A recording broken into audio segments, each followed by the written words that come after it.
Nos hemos tomado la sede de la Alcaldía de la Ciudad de Santa Marta porque hoy nuestro invitado es el doctor Juan Pablo Díaz Granado, quien es el alcalde de nuestra preciosa ciudad. Doctor, un cordial saludo. Muchas gracias a ustedes por esta nueva invitación y por permitirnos dirigirnos a los samarios para contarles de los logros y de los temas de interés de la ciudad. Vamos a iniciar preguntándole cuáles han sido los logros más importantes de su gobierno. Mire, sin lugar a dudas, en una pregunta tan amplia, déjenme tratar de mencionar lo siguiente, considero los más importantes. El primero, sin lugar a dudas, es la política de primera infancia. No existía en la ciudad, prácticamente no existía en el país, una política coherente para los niños de 0 meses a 5 años.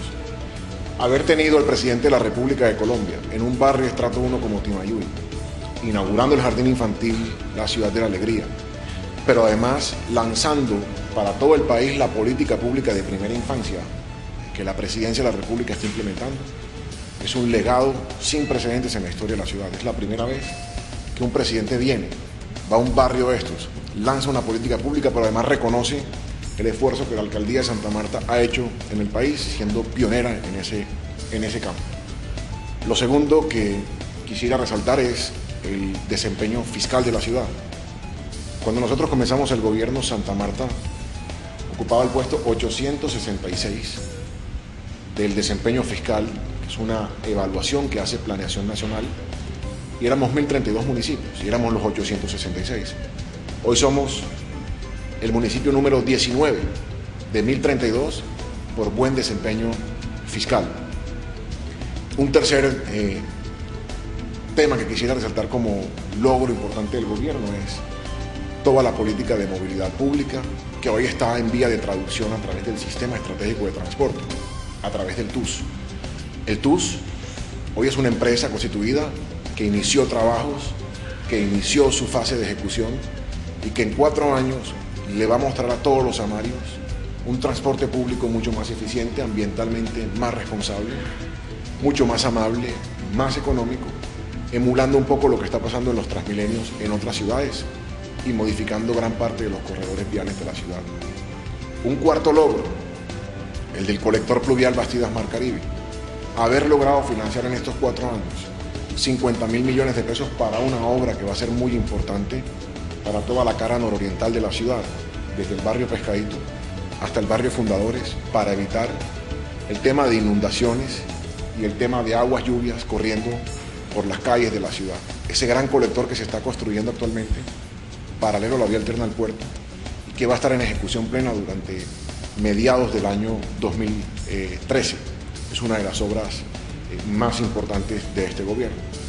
La política pública de calidad educativa, de darle colegios, aulas, pupitres de calidad a los estudiantes de la ciudad, construir 3 grandes colegios, como los privados, pero públicos, 3 megacolegios para la gente que menos tiene, con la mejor infraestructura, con la mejor dotación, con la mejor calidad, como los jardines infantiles que mencioné anteriormente, que hoy son 6, es sin lugar a dudas el sello característico del gobierno y por los que los samarios seguramente podrán identificar el legado nuestro en próximos años. Eso entre algunas de las obras y algunos de los indicadores más importantes conseguidos en estos 4 años. Sabemos que el Banco Mundial también le dio el 6º lugar a la ciudad de Santa Marta. Amplíenos esta información. El Banco Mundial hace una calificación entre las 22 ciudades capitales más importantes del país y calificó a Santa Marta como la 3ª ciudad en donde es más fácil hacer negocios y como la 1ª ciudad en donde es más fácil exportar hacia el comercio exterior. Eso es una calificación que se llama el Doing Business, y esa calificación que se hecha por el Banco Mundial deja a Santa Marta muy bien posicionada en esos 2 segmentos, en facilidad para hacer negocios y primer puerto y primera ciudad con facilidades para la exportación de diferentes productos por la terminal marítima de Santa Marta.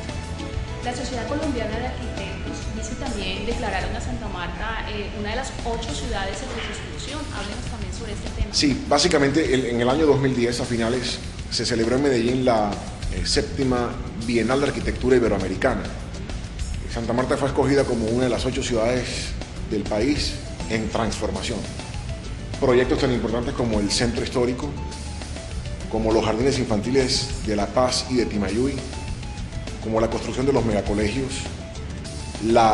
el boom inmobiliario del sector privado, básicamente en la zona hotelera de la ciudad, remodelaciones como la de la cancha de la Castellana, dieron pie para que Santa Marta fuera incluida en ese prestigioso grupo de ciudades que estaban en vías de transformación.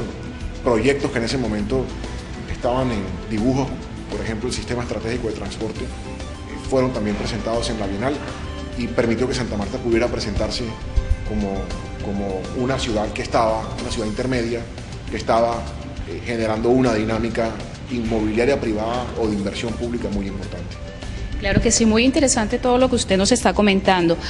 Señor alcalde, de todos los proyectos, ¿con cuál cree que de los que usted ha desarrollado, los amarios, la ciudadanía, lo vamos a recordar? Jardines infantiles. Lo que la ciudad ha hecho en jardines infantiles no tiene precedente. Mire, déjeme darle un ejemplo comparativo. Nosotros teníamos 80 niños atendidos de 0 meses a 5 años al comienzo del gobierno. Hoy tenemos 1.870 niños atendidos en óptimas condiciones en 3 jardines infantiles que ya están construidos. María Eugenia, se llama Ciudad de la Alegría, de Roche de Luz. Timayuy, que se llama Ciudad de la Alegría, y el jardín infantil del barrio La Paz. Y 3 jardines infantiles que están completamente financiados, con convenios firmados para principiar su construcción en el 2012. Bureche Villa Betel, Cristo Rey y Don Diego. Medellín es una ciudad que tiene un presupuesto de inversión de 2.4 billones de pesos y construyeron 16 jardines infantiles. Santa Marta tiene un presupuesto de inversión de 6.000 millones por vigencia y hemos construido 6 jardines infantiles con un crecimiento muy superior al de ciudades como Medellín, que son principales y que tienen recursos para hacer muchísimo más de lo que nosotros hicimos. Ese, sin lugar a dudas, va a ser el sello característico del gobierno, jardines infantiles y megacolegios, porque es una combinación y un círculo virtuoso. Un niño entra a un jardín infantil a los 0 meses, a los 3 meses, sale a los 5 años, ingresa a un megacolegio y sigue conservando la misma calidad educativa que trae de estos jardines infantiles, que son de los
y se activaron estas cuencas de palangana y estas quebradas que he mencionado finalmente. Avanzamos en Gaira y Gaira no se inundó.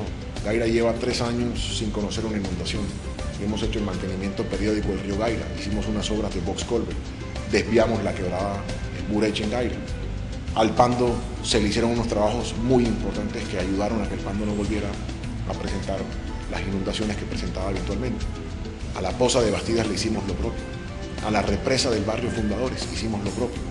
Sin embargo, ocurrió lo que nadie conocía, lo que ningún samario había escuchado, ni siquiera yo, que estudié muy cerca en el San Luis Beltrán, y nos presentó el desafío del invierno del 2010, que fue lo más crudo, lo más difícil y quizás de estos 4 años y lo más desafiante, porque no hay nada que produzca más impotencia que tratar de pelear contra la naturaleza. Eso es un esfuerzo complejo, casi que inútil desde el punto de vista de los resultados, y tuvimos lluvias desde junio del 2010 hasta el 24 de diciembre del 2010, con unas consecuencias ya conocidas por todos. Un año después, hoy, la historia es otra. Hoy no tenemos la afectación de hace un año. Si usted recuerda lo que ocurría el 23 de diciembre del año pasado, todos estábamos desesperados con las aguas, todos estábamos. Hoy hay una fuerte brisa, la quebrada no se ha vuelto a activar, ha estado controlada y hemos avanzado positivamente en la construcción del colector pluvial Bastidas-Mar Caribe, que es ese gran canal, esa caja de cemento de hormigón que estamos construyendo paralela a la vía alterna al puerto, que hoy está 100% financiada y que va a estar completa su obra sobre mediados del año 2013, aliviando considerablemente todo el tema de aguas lluvias en ese sector. Hacemos una pausa, pero en breve volvemos aquí en Pasión por Santa Marta.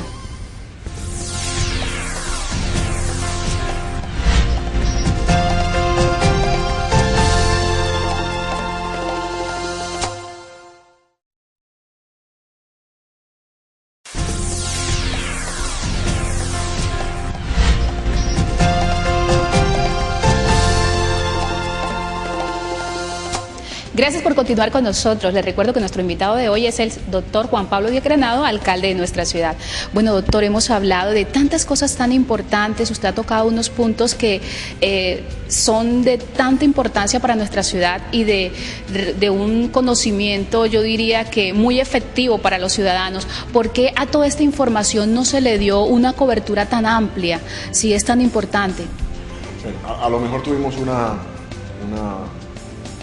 falla en la forma de comunicar, el gobierno es consciente de eso. Incluso alguna vez lanzamos una afirmación y hoy me reitero en esa afirmación. Ojalá se pueda superar. Lo que dijimos es,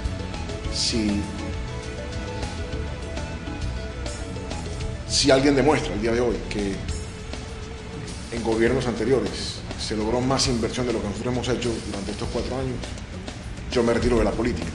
No volvería nunca más a un cargo de elección popular. Y lo digo no como un desafío, lo digo porque el gobierno avanzó y avanzó con partidas de inversión que realmente son importantes. El nivel de inversión alcanzado en estos 4 años asciende a casi $1 billón, cerca de 900.000 millones de pesos invertidos en diferentes proyectos, que si nos dedicáramos a anunciarlos uno por uno, ahí están palpables y son verificables. Somos conscientes y tardíamente caímos en cuenta de ese error de haber quizás no empleado la estrategia de comunicación correcta y adecuada. Sin embargo, el compromiso es seguir adelante y hasta la última hora, hasta el último segundo del gobierno, entregar todas y cada una de estas obras. La próxima semana vamos a entregar las 2 últimas grandes obras, que son la prolongación de la Avenida del Libertador, que es la vía que accede desde la Troncal del Caribe al Líbano 2000, a Socón, Tejares, casi 1 kilómetro de carretera nueva para la ciudad. Y el 31 de diciembre vamos a hacer entrega en un gran partido de fútbol de la cancha La Castellana, que es, digamos, la cancha hoy modelo de la ciudad en cuanto a canchas de fútbol de alto rendimiento para deportistas de alto rendimiento. Doctor, ¿cómo se siente usted con tantas obras, con tantos proyectos buenos que se han desarrollado en nuestra ciudad, pero escuchar testimonios de algunos ciudadanos diciendo que su gobierno no fue el mejor? Sí, yo simplemente lo que he pedido es que será el tiempo quien se encargue de decir si lo hicimos bien o lo hicimos regular o lo hicimos mal.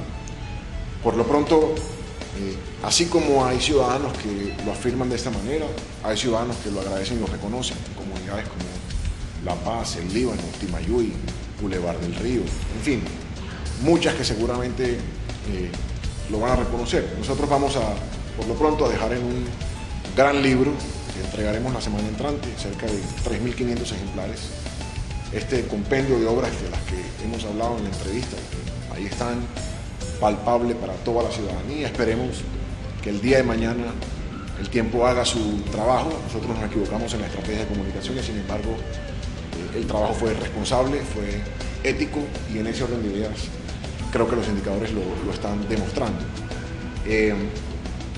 Ya el tiempo dirá si lo hicimos bien o lo hicimos mal. Nosotros lo que propusimos en el plan de desarrollo, muchas de las metas están cumplidas, centradas, y eso ya de por sí nos llena de mucho orgullo y de mucha satisfacción. Claro que sí, doctor. Nos consta que hay muchas personas que han confiado en usted, han creído en usted y han respaldado todo su gobierno.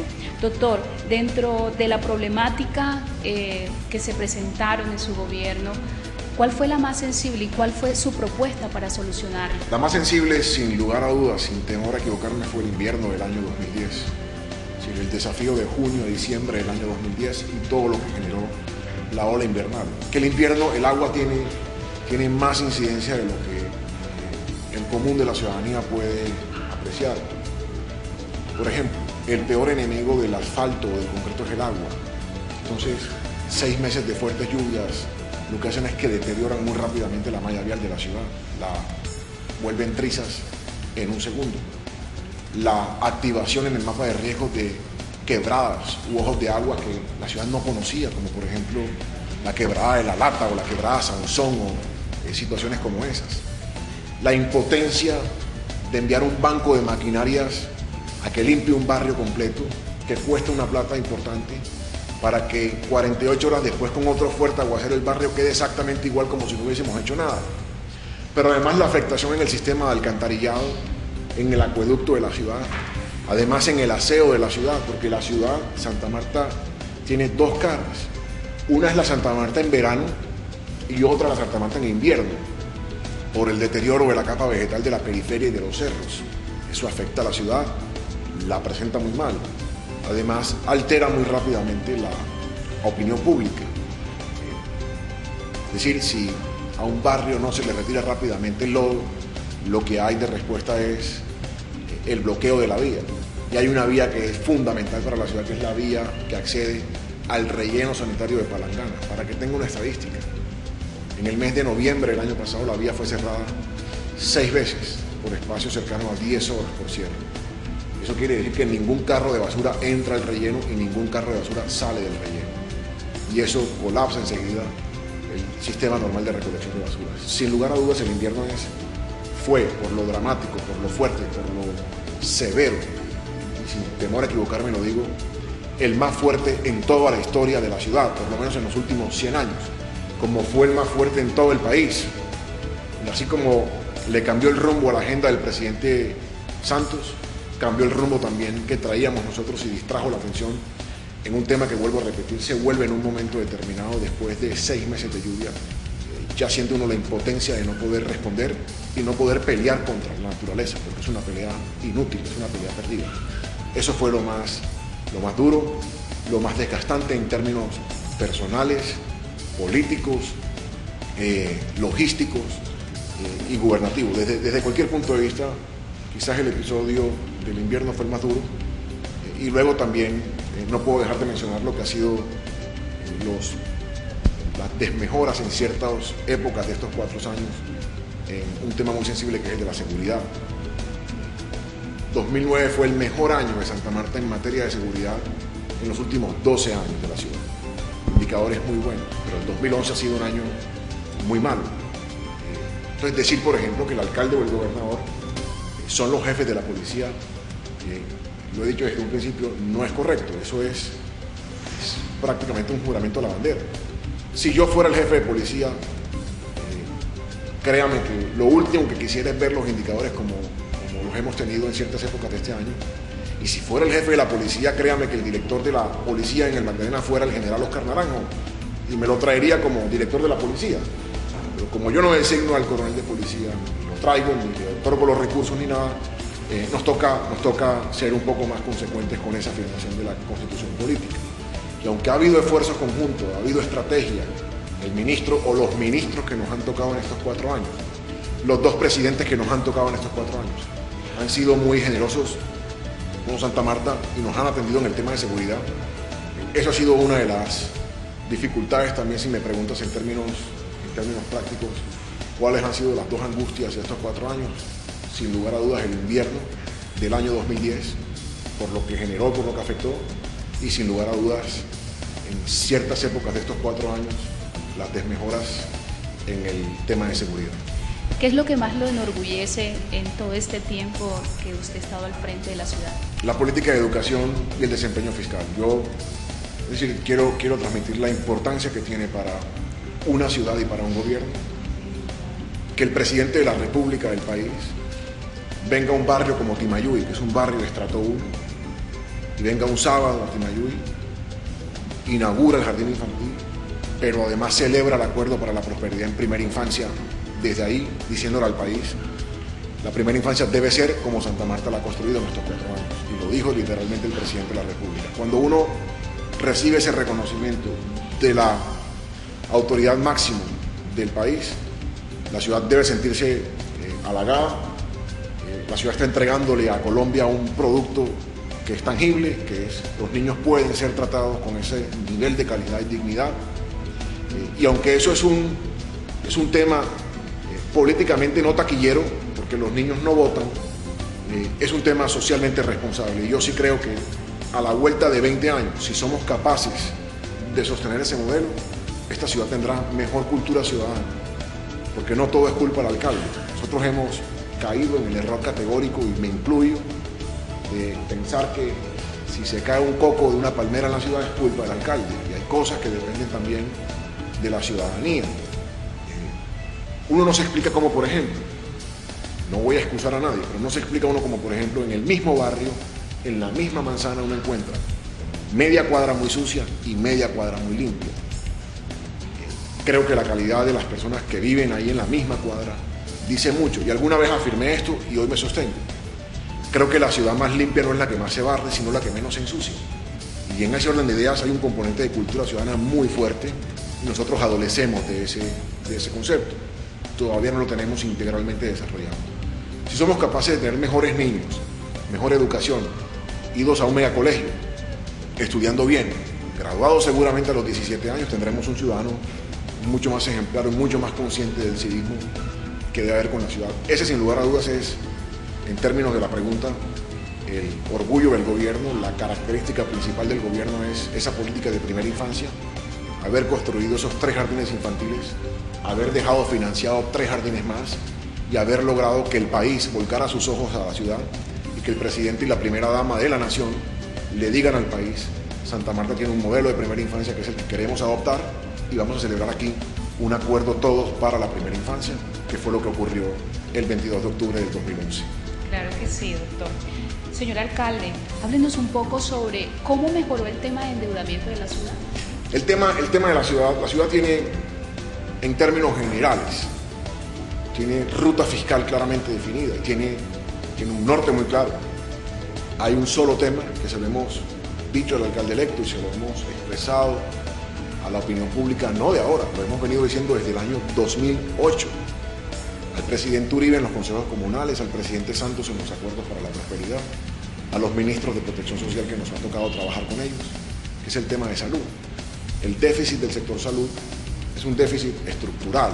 La plata que la nación le gira a la ciudad no corresponde a la realidad de lo que la ciudad factura para poder prestar integralmente el servicio de salud, y eso genera una diferencia todos los años. Ese punto, que nos parece es el punto a atacar en los próximos años, nosotros nos dedicamos a atacar el de educación, que también era un problema severo, y logramos metas importantes. El de la salud necesita y requiere un impulso adicional, así se lo hemos manifestado al gobierno entrante. Si ese tema está corregido, esta ciudad tendrá rápidamente un horizonte fiscal totalmente despejado, y en ese orden de ideas, su norte fiscal, que hoy está claro, va a alcanzarlo en el horizonte de tiempo mucho más, de forma más próxima que lo que está originalmente establecido. Doctor, ¿en qué momento se incrementa la llegada de cruceros aquí en la ciudad de Santa Marta? Básicamente el pico es en el 2010. Comenzamos desde el 2008 a trabajar en atraer más cruceros y más cruceros. Y Royal Caribbean y Pullman Tour, con apoyo de Sociedad Portuaria y de Proxport, accedieron a hacerlo. Cuando el gobierno nuestro inició, habíamos tenido 13 toques de cruceros en el puerto local en el 2007. En el 2010 llegamos a 79 cruceros, generando más dinámica, más atracción, más turismo para la ciudad. Hoy seguimos peleando en el mercado de cruceros. Hay una competencia feroz y muy fuerte con Cartagena por una política que tienen establecidas las líneas de cruceros, que es la siguiente. La regla general en cruceros es que la línea no toca dos destinos en un mismo país porque el crucerista no le parece atractivo. El crucerista, entre más destinos conozca de diferentes países, mejor atendido y mejor tratado se siente. La competencia nuestra es Cartagena y hoy hay una clara preferencia por Cartagena, es apenas elemental. Tienen unos productos turísticos mucho más desarrollados, más consolidados que nosotros y eso hace que sean mucho más reconocidos. Pero Santa Marta tiene a su turno unas ventajas turísticas que no tiene Cartagena, que son complementarias, que es otra oferta turística y hay que seguir luchando para que la ciudad siga conservando el renglón de cruceros en los próximos años. Pero digamos el pico más alto en toques al puerto local lo obtuvimos en el 2010, habiendo pasado de 13 toques en 2007 a 79 toques en el año 2010. Señor alcalde, ¿qué piensa usted? ¿Cuál es su opinión en cuanto a las críticas para la Marina?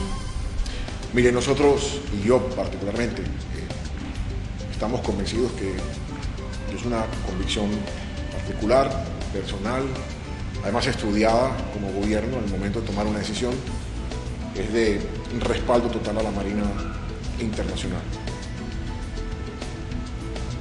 Una ciudad turística no lo es si no tiene ese tipo de ofertas para el turismo náutico. El turismo náutico es igual de importante que el turismo de avión o que el turismo de tierra. Lo que no estamos diciendo es que a ultranza sobre cualquier daño ambiental la Marina debe permanecer o deben haber tantas marinas sin tener en cuenta los daños ambientales que puedan originar. Eso no es lo que estamos diciendo. Lo que estoy diciendo es las marinas son importantes y ofrecen al turismo de una ciudad un complemento igual de importante. La Marina de Santa Marta la apoyamos desde el plan de desarrollo nuestro en 2008 y creemos que le ha traído más beneficios a la ciudad de lo que esperábamos. Ahora hay que seguir trabajando en la recuperación de un fenómeno natural de erosión costera originado sobre la bahía de Santa Marta y hemos presentado un proyecto al Fondo Nacional de Regalías, al Fondo de Promoción Turística, a través del Viceministerio de Turismo para pedirle el apoyo en recursos aprovechando la existencia de las dragas que se encuentran en Puerto Prodeco, poder traerlas a la bahía de Santa Marta y contar con un trabajo profesional para recuperar la erosión costera producida sobre la bahía de Santa Marta. Pero nos parece que la Marina como proyecto y como iniciativa privada tiene una incidencia muy positiva sobre la ciudad, en generación de empleo, en promoción de ciudad y en ventajas competitivas con otros destinos del Caribe cercanos a nosotros. Señor alcalde, con respecto a ese tema, hay muchos ciudadanos que hoy día se quejan por el tema del Puente de la Araña, como popularmente se le llamó. A mí me gustaría que usted nos respondiera, ¿es cierto que el puente se retiró para que los camiones que iban a construir la Marina pasaran o hay otra explicación? Mire, nada más falso y más, perdónenme el término, alocado. El Puente de la Araña, recordemos lo que era el Puente de la Araña primero. Puente que estaba amenazando ruinas, un puente que estaba debilitado en sus estructuras, un puente que no tuvo mantenimiento durante muchos años y un puente que era foco de drogadicción, de atracos, de actos ilegales en altas horas de la noche. Pero además, un puente peatonal ubicado en un cruce semafórico. Mire, nada más contradictorio desde el punto de vista de movilidad. Ya como si fuera poco los elementos de riesgo mencionados anteriormente, y sobre todo el de la estructura del puente que ya estaba en su fase terminal, ¿en qué cabeza cabe que un puente peatonal se construye en un cruce que está semafórico? Es decir, donde hay regulación de peatones y vehículos. Cuando el semáforo está en rojo, el peatón atraviesa, para eso hay unas cebras. Cuando el semáforo está en verde, el peatón no atraviesa y el carro arranca. Un puente peatonal está ubicado donde no hay semáforos, donde no hay cruces semafóricos. Si no, imagínese usted toda la Quinta Avenida de Nueva York o la carrera séptima de Bogotá, con tantos puentes peatonales como semáforos existen.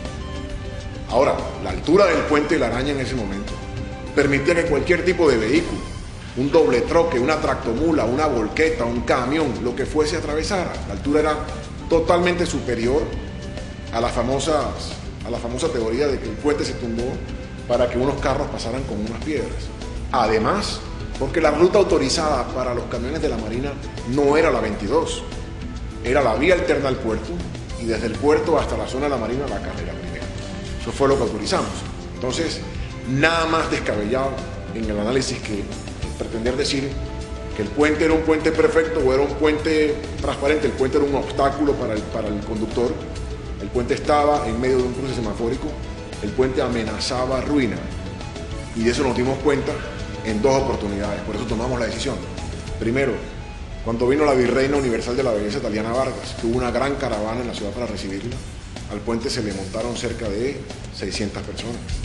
Y segundo, en los desfiles de carrozas de las fiestas del mar, el puente estuvo a punto de colapsar. Por eso tomamos la determinación de tumbar el puente de la Araña, antes de que el TUS lo tumbara, porque por ahí sí pasan los buses del TUS, y es claramente un obstáculo en un cruce semafórico tener un puente atravesado en la mitad de una vía y además un puente que se está cayendo. Pero además un puente al que la prensa local siempre advirtió de los riesgos que corría el puente allí y de lo peligroso que era el puente allí y de las actividades que se desarrollaban de forma ilícita en el puente a altas horas de la noche. La decisión del puente, para resumir, se tomó por un problema en su estructura y por una condición de seguridad básicamente de la ciudad.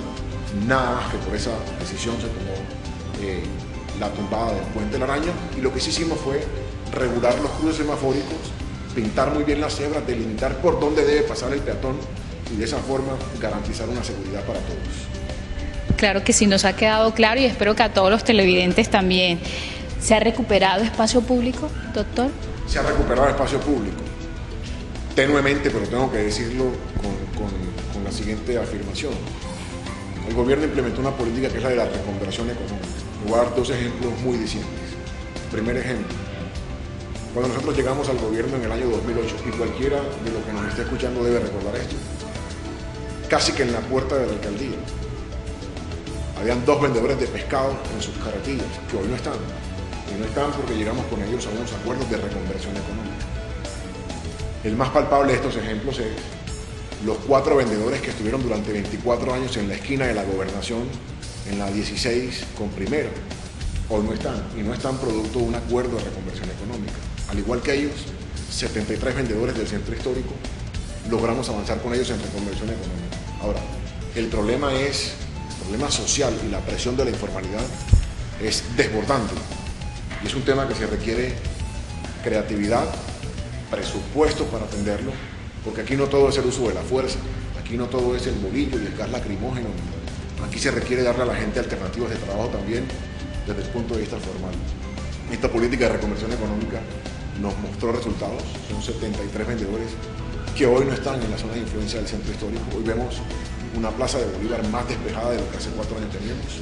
Hoy vemos unos servicios que no somos partidarios que desaparezcan del centro, pero que sí que se organicen. Por ejemplo, nos parece que la venta del coco se debe quedar en un mobiliario adecuado. Nos parece que el lustrabotas de la Plaza de Bolívar se debe quedar como lo hicimos organizadamente. No nos parece que deben estar, por ejemplo, los carros de fritangas o los carros de comidas rápidas, que lo que hacen es afectar el entorno por el tamaño del mobiliario y por la actividad que desarrollan. Por eso nos concentramos en esos servicios y ojalá la ciudad pueda avanzar en esa política de reconversión económica y de recuperación de espacios públicos. Señor alcalde, en cuanto al proyecto del TUS, hay muchas personas que no creen en ese proyecto y se han atrevido a comentar que es tan costoso que la ciudad no va a tener el dinero para terminarlo. ¿Usted qué piensa sobre eso? Nosotros que hemos hecho el estudio financiero de arriba a abajo y de izquierda a derecha, estamos convencidos que la ciudad es capaz de asumir ese compromiso con vigencias futuras como las tenemos para poder financiar un gran proyecto. Yo he dicho lo siguiente, 2 reflexiones frente al TUS. La primera, en el proyecto del TUS, el 70% del capital del proyecto lo aporta la nación colombiana. ¿Usted cree que es posible que la nación colombiana, representada en el Ministerio de Transporte, en el Ministerio de Hacienda y en el Ministerio, en el Departamento Nacional de Planeación, le avalen a un socio el 70% del proyecto, no sabiendo que el socio tiene cómo financiar su parte? La respuesta es no. Si yo no estoy seguro de lo que el socio mío es capaz de hacer, pues no lo hago.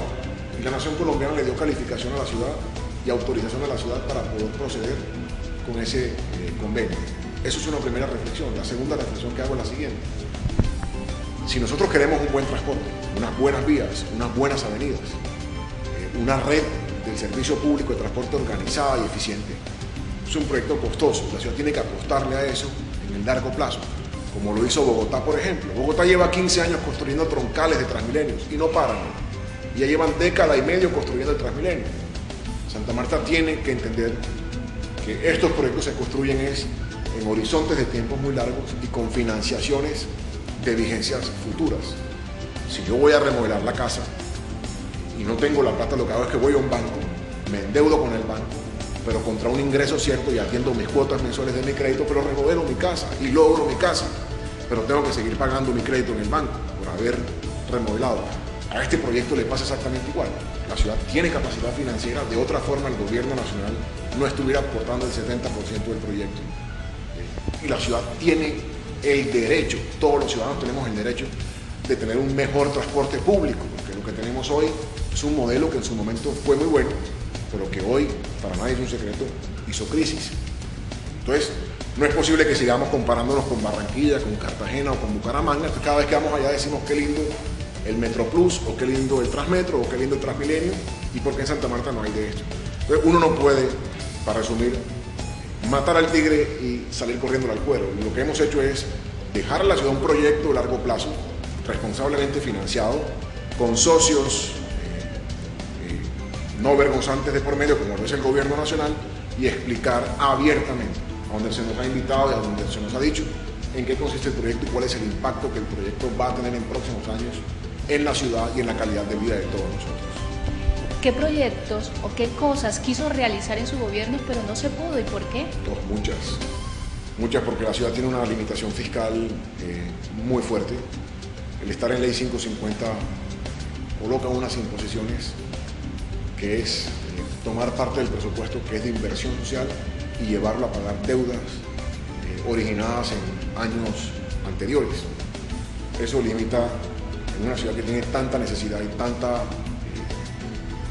sed de inversión social legítima, limita la capacidad del gobierno para poder responder oportunamente a todas las necesidades de la ciudad y a todas las exigencias de la ciudad. Hubo avances, pero quedan muchas tareas por hacer seguramente y estoy seguro que en los próximos años se van a ir logrando con la ayuda de toda la ciudadanía y con el entendimiento de toda la ciudad. El sábado pasado, señor alcalde, estuvimos con el grupo empresarial Davoon recorriendo la cantera Las Delicias con su programa de Puertas Abiertas, un programa que el grupo Davoon empresarial está desarrollando aquí en nuestra ciudad. Y ellos nos invitaron y recorrimos la cantera Las Delicias y nos mostraron que fue de allí donde se extrajeron las piedras para llevarlas a la marina y quedó al descubierto que la quebrada La Lata no fue afectada, pero no entendemos por qué, si esto está tan claro, por qué le siguen atribuyendo este problema a usted. No, venga, si eso lo estamos diciendo desde hace un año, por el amor de Dios. Nosotros fuimos a la zona, vimos lo que estaba ocurriendo. Vino el viceministro de Medio Ambiente en enero del 2011, el doctor Carlos Castaño. Vino la gente de la Universidad Nacional y expresaron exactamente eso que usted está diciendo.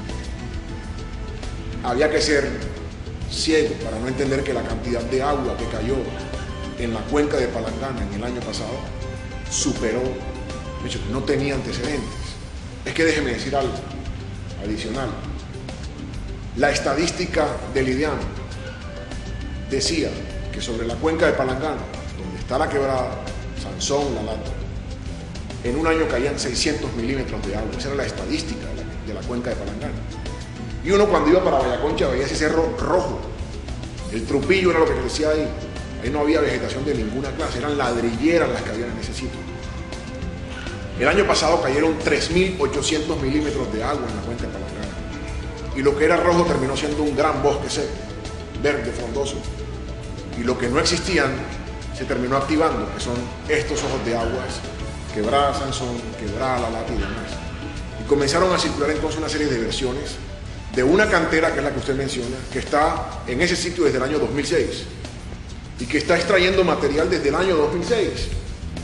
Así que si la cantera hubiera afectado el curso de la quebrada La Lata, seguramente desde el año 2006 o en el fuerte invierno del año 2007, y hay que recordar lo que fue el invierno del 2007, casi que no hubo elecciones el día de las elecciones, en diferentes sitios de la ciudad por el invierno, hubiéramos conocido la quebrada La Lata. Nadie en el mapa de riesgo de la ciudad la conocía, no existía. Si uno le pregunta hoy a cualquier samario que objetivamente le responda a uno si había alguien escuchado hablar de eso, nadie podía decir. En el mapa de riesgo de la ciudad estaba el río Gaira, estaba el río Manzanares, la quebrada Bureche y la quebrada Tamacá, el Pando Bastidas. Eso era lo que históricamente se inundaba. Pregunto yo, ¿por qué alguien no hace el análisis de hoy de preguntarse si Gaira, por qué Gaira no se ha vuelto a inundar en los últimos 3 años?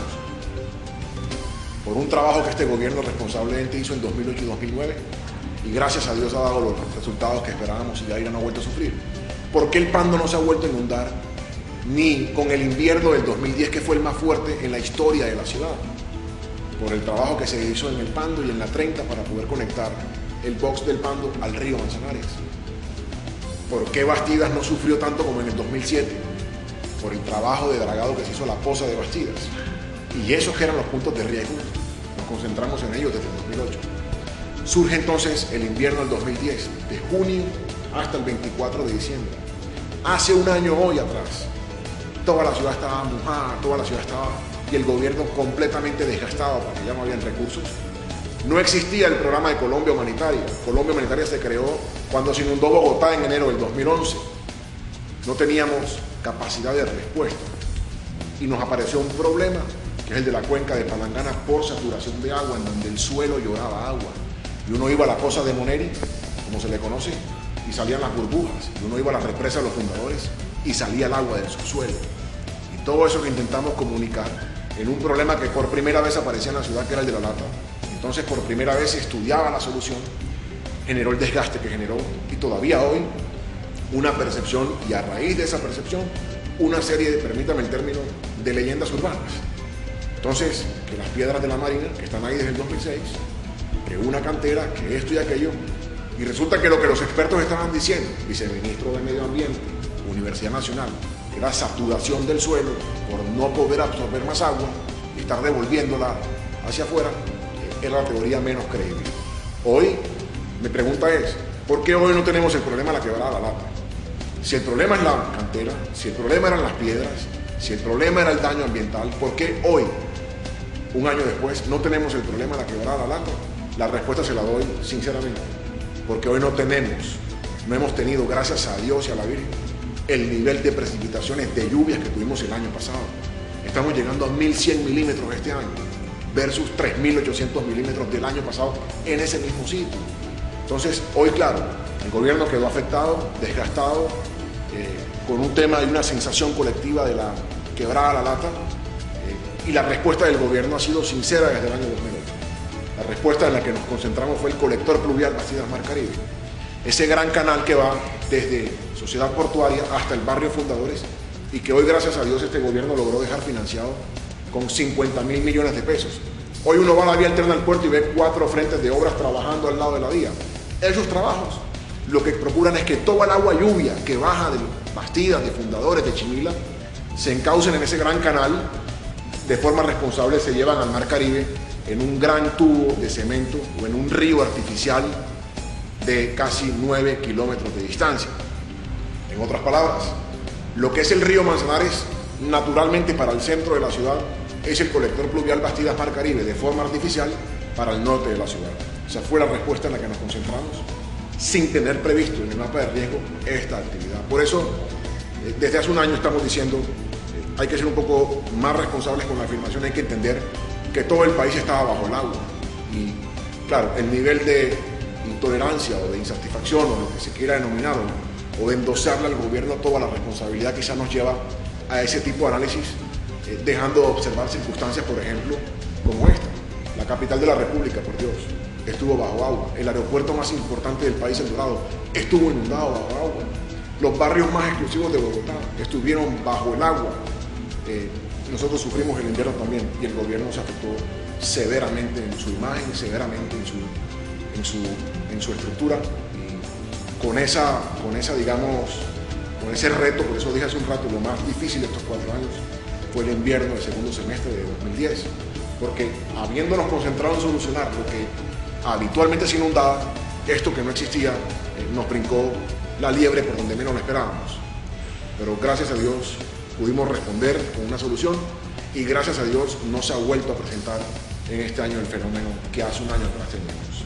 Señor alcalde, ya para despedirnos, ¿cuál sería el mensaje a todos los ciudadanos que nos observan en este momento?